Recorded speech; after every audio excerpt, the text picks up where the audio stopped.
ഇന്നത്തെ വീഡിയോയിൽ നമ്മളൊരു ചിക്കൻ കബ്സയുടെ റെസിപ്പി ആയിട്ടാണ് വന്നിരിക്കുന്നത്. അപ്പോൾ ബിരിയാണി വെക്കുന്ന ആ ഒരു ഭാരമൊന്നും കബ്സ വെക്കാനായിട്ടില്ല. പിന്നെ അതുപോലെ തന്നെ നല്ല അടിപൊളി ടേസ്റ്റുമാണ്. പിന്നെ അറബിക് റൈസ് ആകുമ്പോൾ നമുക്ക് അതിൻ്റേതായിട്ടുള്ളൊരു വെറൈറ്റി ടേസ്റ്റ് കിട്ടുകയും ചെയ്യും. കുട്ടികൾക്കും വലിയവർക്കൊക്കെ ഒരുപോലെ ഇഷ്ടമാവുകയും ചെയ്യും. അപ്പോൾ നമുക്ക് വീഡിയോ കണ്ടിട്ട് വരാം. അപ്പോൾ റൈസ് റെഡിയാക്കാൻ വേണ്ടിയിട്ട് ഞാനിപ്പോൾ 1 കിലോ അരി എടുത്തിട്ടുണ്ട്. അത് എടുക്കുമ്പോൾ നമ്മൾ നീളമുള്ള അരി എടുക്കാൻ ശ്രദ്ധിക്കുക. ഇപ്പോൾ ഞാൻ എൻ്റെ കയ്യിലുള്ള അരിയാണ് എടുത്തേക്കണേ. ജീരകശാല റൈസ് വെച്ചിട്ടാണ് ഞാൻ റെഡിയാക്കുന്നത്. അപ്പോൾ ഇത് 2-3 പ്രാവശ്യം കഴുകിയിട്ട് നമ്മൾ വെള്ളമൊഴിച്ച് വെക്കുകയാണ് ചെയ്യുന്നത്. അപ്പോൾ ഒരു അരമണിക്കൂറൊക്കെ ഇതങ്ങനെ ഇരിക്കട്ടെ. അപ്പോൾ അരി കുതിർന്ന് വരുന്ന ആ ഒരു സമയം കൊണ്ട് നമുക്കിവിടെ മസാല റെഡിയാക്കി എടുക്കാം. അതിന് വേണ്ടിയിട്ട് ഞാനൊരു പാൻ ചൂടാക്കിയിട്ടുണ്ട്. അതിലേക്ക് നമ്മൾ ഓയിൽ ഒഴിച്ചു കൊടുക്കാം. അപ്പോൾ സൺഫ്ലവർ ഓയിലാണ് ഞാനിപ്പോൾ ഇതിലേക്ക് ചേർത്ത് കൊടുക്കുന്നത്. ഇനി ഓയിലൊന്ന് ചൂടായി വരുമ്പോൾ ഞാനിപ്പോൾ ഇതിലേക്ക് ബിരിയാണി സ്പൈസസ് എല്ലാം ചേർത്ത് കൊടുക്കുന്നുണ്ട്. ഇനി ഇതെല്ലാം കൂടെ ഒന്ന് ഇളക്കി കൊടുക്കുക. അപ്പോൾ ചെറുതായിട്ടൊന്ന് ചൂടാകുമ്പോൾ നമുക്കിതിലേക്ക് സവാള ചേർത്ത് കൊടുക്കണം. അപ്പോൾ 2 വലിയ സവാള ചെറുതാക്കി എരിഞ്ഞതാണ്. ഇത് ഞാനിതിലേക്ക് ചേർത്ത് കൊടുക്കുന്നുണ്ട്. ഇതിൻ്റെ കൂടെ തന്നെ 1-2 പച്ചമുളകും മുഴുവനോടെ തന്നെ നമുക്ക് ചേർത്ത് കൊടുക്കുക. ഇനി സവാളയൊക്കെ ഒന്ന് ചെറുതായിട്ടൊന്ന് വഴന്ന് വരുന്നത് വരെ ഇതുപോലെ ഒന്ന് ഇളക്കിക്കൊണ്ടിരിക്കുക. ഇനി നമുക്ക് വേണ്ടത് ഉണക്കനാരങ്ങയാണ്. ഇത് 1-2 നമുക്ക് ചേർത്ത് കൊടുക്കുക. അപ്പോൾ ഇതുപോലെ മുഴുവനായിട്ട് തന്നെ ചേർത്താൽ മതിയാവും. പിന്നെ വേണമെന്നുണ്ടെങ്കിൽ ചെറുതായിട്ട് ഒന്ന് പൊടിച്ച് ചേർക്കുകയും ചെയ്യാം. ഇപ്പോൾ നമ്മുടെ അറബി മസാലയൊക്കെ കയ്യിലുണ്ടെന്നുണ്ടെങ്കിൽ ഇതുപോലെ തന്നെ മുഴുവനായിട്ട് ചേർത്താൽ മതിയാവും. അതല്ല നമ്മൾ ഉണ്ടാക്കിയിട്ടാണ് അത് ഇടുന്നുണ്ടെങ്കിൽ അതിൻ്റെ കൂടെ ഈ ഒരു നാരങ്ങയും കൂടെ പൊടിച്ച് ചേർത്താൽ നന്നായിരിക്കും. ഇനി നമുക്ക് വേണ്ടത് തക്കാളിയാണ്. അപ്പോൾ ചെറിയ തക്കാളി ആയതുകൊണ്ട് തന്നെ ഞാൻ കുറച്ച് അധികം എടുത്തിട്ടുണ്ട്. അപ്പോൾ വലിയ തക്കാളി ആണെന്നുണ്ടെങ്കിൽ ഒരു 6 എണ്ണം എടുക്കുക. എന്നിട്ട് അത് നല്ലോണം മിക്സിയുടെ ജാറിലിട്ടൊന്ന് അരച്ചെടുക്കുക. എന്നിട്ട് നമ്മളത് ഇതിലേക്ക് ചേർത്ത് കൊടുക്കുകയാണ് ചെയ്യുന്നത്. ഇനി ഇതിലേക്ക് ഞാൻ ഇഞ്ചി വെളുത്തുള്ളി പേസ്റ്റ് ചേർത്ത് കൊടുക്കുന്നുണ്ട്. അത് ഒരു 2 സ്പൂണ് ചേർത്ത് കൊടുക്കുന്നുണ്ട്. എന്നിട്ട് ഇതെല്ലാം കൂടെ നമ്മൾ ഒന്നുകൂടെ ഒന്ന് ഇളക്കി കൊടുക്കാം. ഇനി ഇതിലേക്ക് ഞാൻ മാഗി ക്യൂബ് ചേർത്ത് കൊടുക്കുന്നുണ്ട്. അത് 2 എണ്ണം മുഴുവനായിട്ട് ഇതിലേക്ക് ചേർത്ത് കൊടുക്കുന്നുണ്ട്. എന്നിട്ട് ഇതെല്ലാം കൂടെ നല്ലോണം ഒന്നുകൂടെ ഒന്ന് ഇളക്കി കൊടുക്കുക. അപ്പോൾ നമ്മൾ പൊടിച്ചിടേണ്ട ആവശ്യമൊന്നുമില്ല. ഇതിലേക്ക് ചേർത്ത് കഴിയുമ്പോൾ ഇതിൻ്റെ ചൂട് കൊണ്ട് അത് നല്ലോണം ഒന്ന് മെൽറ്റായി കിട്ടും. ഇപ്പോൾ സവാളയും തക്കാളിയൊക്കെ നല്ലോണം ഒന്ന് കുക്കായി വന്നിട്ടുണ്ട്. ആ ഒരു സമയത്ത് ഞാനിതിലേക്ക് പൊടികൾ ചേർത്ത് കൊടുക്കുന്നുണ്ട്. അപ്പോൾ ഒരു 2 സ്പൂണ് മുളക് പൊടി ചേർത്ത് കൊടുക്കുന്നുണ്ട്. പിന്നെ നമ്മൾ ചേർത്ത് കൊടുക്കുന്നത് മന്തിയുടെയൊക്കെ മസാലയാണ്. അറബിക് സ്പൈസസ് ഏതായാലും മതിയാവും. നമുക്ക് കടകളിൽ വാങ്ങാൻ കിട്ടും. അത് നമ്മൾ ഇതിലേക്ക് ചേർത്ത് കൊടുക്കണം. അപ്പോൾ ഞാനിപ്പോൾ ഇതിലേക്ക് ഒരു 6 സ്പൂണോളം പൊടി ഞാനിതിലേക്ക് ചേർത്ത് കൊടുക്കുന്നുണ്ട്. എന്നിട്ട് ഇതെല്ലാം കൂടെ ചേർത്തിട്ട് നമ്മളൊന്നുകൂടെ ഒന്ന് മിക്സ് ചെയ്തെടുക്കാം. ഇനി നമുക്കിതിലേക്ക് ആവശ്യമായിട്ടുള്ള ഉപ്പും കൂടെ ചേർത്തിട്ട് നല്ലോണം ഒന്ന് മിക്സ് ചെയ്യണം. അപ്പോൾ മാഗി ക്യൂബ് ഇട്ടതുകൊണ്ട് തന്നെ ഞാൻ ഉപ്പ് ഇട്ടിട്ടുണ്ടായിരുന്നില്ല. കുറച്ച് കഴിഞ്ഞിട്ടാണ് ഉപ്പ് ചേർത്ത് കൊടുക്കുന്നത്. എന്നിട്ട് നമുക്കിതിലേക്ക് ചിക്കൻ ചേർത്ത് കൊടുക്കുക. അപ്പോൾ ചിക്കൻ ഞാൻ ഉപ്പും മഞ്ഞൾപ്പൊടിയൊക്കെ ഇട്ട് തേച്ച് വെച്ചതാണ്.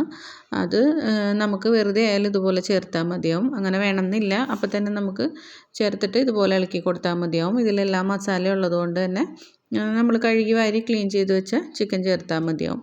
എന്നിട്ട് ഇതെല്ലാം കൂടെ ചേർത്ത് ഞാൻ കുറച്ച് മല്ലിയിലയും കൂടെ ചേർത്തിട്ട് ഒന്ന് മൂടി വെച്ച് വേവിച്ചെടുക്കുന്നുണ്ട്. അപ്പോൾ ഒരു 10-15 മിനിറ്റ് ചെറിയ തീയിലിട്ടിട്ട് ഞാൻ ഇതുപോലെ ഒന്ന് വേവിച്ചെടുക്കുന്നുണ്ട്. ഇത് ഞാൻ ഇടയ്ക്ക് തിരിച്ചും മറിച്ചൊക്കെ ഇട്ട് കൊടുക്കുന്നുണ്ട്. പിന്നെ അതുപോലെ തന്നെ ഞാനിതിലേക്ക് ഒട്ടും വെള്ളം ചേർക്കുന്നില്ല. വെള്ളം ചേർക്കാതെയാണ് ഇത് മിക്സ് ചെയ്തുകൊണ്ടിരിക്കുന്നത്. ഇനി ഇതിലേക്ക് ഞാൻ കുറച്ച് ടൊമാറ്റോ സോസും കൂടെ ചേർത്ത് കൊടുക്കുന്നുണ്ട്. എന്നിട്ട് ഇതെല്ലാം കൂടെ ചേർത്തിട്ട് നല്ലോണം ഒന്നുകൂടെ ഒന്ന് മിക്സ് ചെയ്തിട്ട് ഒന്നുകൂടെ ഒന്ന് മൂടി വെക്കാം. എന്നിട്ട് നമ്മൾ ചെറിയ തീയിലിട്ടിട്ട് ഒന്നുകൂടെ ഒന്ന് വേവിച്ചെടുക്കുക.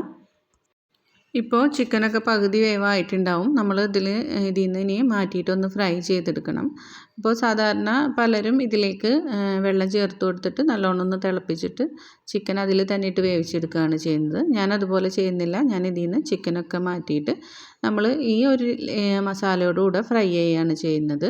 അപ്പോൾ ഇതെടുത്തിട്ട് നമ്മൾ ചിക്കൻ മാറ്റി വെക്കുന്ന സമയത്ത് ഇതിൽ നിന്ന് കുറച്ച് മസാലയും കൂടെ ചേർത്തിട്ട് നമ്മളെടുത്ത് മാറ്റി വെക്കാം. എന്നിട്ട് ഫ്രൈ ചെയ്യുമ്പോൾ ഈ മസാലയും കൂടെ ചേർത്തിട്ട് ഫ്രൈ ചെയ്തെടുക്കുക. അപ്പോൾ ഒരു പ്രത്യേക ടേസ്റ്റ് ആയിരിക്കുള്ളൂ. കാണുമ്പോൾ തന്നെ അറിയാൻ പറ്റും ആ മസാല. അപ്പോൾ ഞാനിത് ഇതുപോലെ തന്നെ മാറ്റി വെക്കുന്നുണ്ട്. അതിൻ്റെ കൂടെ തന്നെ കുറച്ച് മസാലയും മാറ്റി വെക്കുന്നുണ്ട്.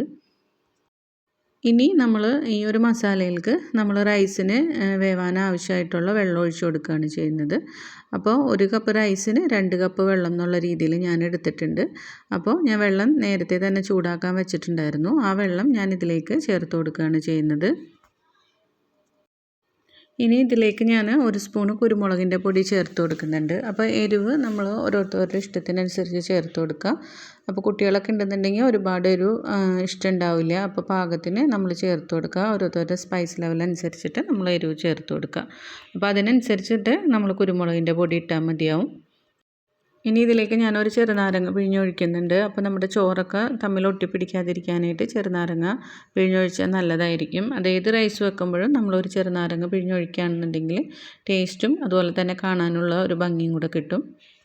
ഇനി ഇതിലേക്ക് ഞാൻ 2-3 സ്പൂണ് നല്ല നെയ്യും കൂടെ ചേർത്ത് കൊടുക്കുന്നുണ്ട്. അതും കൂടെ ചേർത്തിട്ട് നമ്മളിതെല്ലാം കൂടെ നല്ലോണം ഒന്ന് മിക്സ് ചെയ്യുക. എന്നിട്ട് പാകത്തിന് ഉപ്പുണ്ടോ എന്ന് നോക്കാം. എന്നിട്ട് നല്ലോണം തിളച്ച് വരുന്ന സമയത്ത് നമ്മൾ റൈസ് ഇട്ടാൽ മതിയാവും. ഇപ്പോൾ വെള്ളമൊക്കെ നല്ലോണം തിളച്ച് വന്നിട്ടുണ്ട്. ഈ ഒരു സമയത്ത് നമ്മൾ നേരത്തെ വെള്ളത്തിലിട്ട് വെച്ചിരുന്ന റൈസ് ഇതിലേക്ക് ചേർത്ത് കൊടുക്കുകയാണ് ചെയ്യുന്നത്. എന്നിട്ട് നമ്മൾ സാധാരണ നെയ്ച്ചോറൊക്കെ വെക്കുന്നത് പോലെ തന്നെ നല്ലോണം ഒന്ന് മിക്സ് ചെയ്തിട്ട് ചെറിയ തീയിലേക്കാക്കിയിട്ട് നമ്മൾ മൂടി വെച്ചിട്ട് വേവിച്ചെടുക്കുകയാണ് ചെയ്യുന്നത്. അപ്പോൾ ഇത് ഞാനിതുപോലെ തന്നെ വെച്ച് ഒന്ന് മൂടി വെക്കുന്നുണ്ട്. എന്നിട്ട് ചെറിയ തീയിലേക്ക് മാറ്റി കൊടുക്കുന്നുണ്ട്. അപ്പോൾ റൈസൊക്കെ വെന്ത് വരുന്ന ആ ഒരു സമയം കൊണ്ട് നമുക്ക് നേരത്തെ റെഡിയാക്കി വെച്ചിരുന്ന ചിക്കൻ ഒന്ന് ഫ്രൈ ചെയ്തെടുക്കണം. അപ്പോൾ ഓയിലൊക്കെ നല്ലോണം ഒന്ന് ചൂടായി വരുമ്പോൾ നമ്മൾ നേരത്തെ റെഡിയാക്കി വെച്ചിരുന്ന ചിക്കൻ ഇതിലേക്ക് ചേർത്ത് കൊടുക്കുകയാണ് ചെയ്യുന്നത്. എന്നിട്ട് ആ മസാലയും കൂടെ ചേർത്തിട്ട് നമ്മൾ നല്ലോണം ഒന്ന് ഫ്രൈ ആക്കി എടുക്കുക. ഇപ്പോൾ ഞാൻ ഫ്രൈ ചെയ്ത ചിക്കൻ നമ്മുടെ റൈസ് റെഡിയായി വന്നപ്പോൾ അതിൻ്റെ മുകളിലേക്ക് ഇതുപോലെ മാറ്റി കൊടുത്തിട്ടുണ്ട്. എന്നിട്ട് നമ്മൾ ബിരിയാണി ദമ്മിടുന്ന പോലെ തന്നെ ഒന്ന് ദമ്മിട്ടെടുക്കുകയാണ് ചെയ്യുന്നത്. പിന്നെ ഞാൻ ഇതിൻ്റെ മുകളിലേക്ക് കുറച്ച് മല്ലിയില ചേർത്ത് കൊടുക്കുന്നുണ്ട്. അപ്പോൾ ഇത്രയേ ഉള്ളൂ, വേറൊന്നും ഇനി ഇതിൽ ചേർക്കാനില്ല. അതുപോലെ തന്നെ ഇത് നമ്മളൊന്ന് നല്ലോണം ഒന്ന് മൂടി വെച്ചിട്ട് ഒരു പാനിൻ്റെ മുകളിലേക്ക് കയറ്റി വെച്ച് ചെറിയ തീയിലിട്ടിട്ട് ഒന്ന് ദം ചെയ്തെടുക്കണം. സാധാരണ നമ്മൾ ബിരിയാണിയൊക്കെ ദം ചെയ്യുന്ന പോലെ തന്നെ. അപ്പോൾ ചോറൊക്കെ നല്ല സോഫ്റ്റ് ആയിട്ട് വരും. വേണമെന്നുണ്ടെങ്കിൽ ഇതിൻ്റെ മുകളിലേക്ക് കുറച്ചുകൂടെ ഒന്ന് നെയ്യ് ചേർത്ത് കൊടുക്കുക. അപ്പോൾ ഇത്രയേ ഉള്ളൂ. നമ്മുടെ വീഡിയോ എല്ലാവർക്കും ഇഷ്ടമായിട്ടുണ്ടാവുമെന്ന് വിചാരിക്കുന്നു. ഇഷ്ടമാണെന്നുണ്ടെങ്കിൽ ലൈക്ക് ചെയ്യാനും കമൻറ്റ് ചെയ്യാനും ഷെയർ ചെയ്ത് സപ്പോർട്ട് ചെയ്യാനും മറക്കരുത്. അപ്പോൾ പുതിയ പുതിയ റെസിപ്പീസൊക്കെ ആയിട്ട് അടുത്ത വീഡിയോയിൽ വീണ്ടും കാണാം.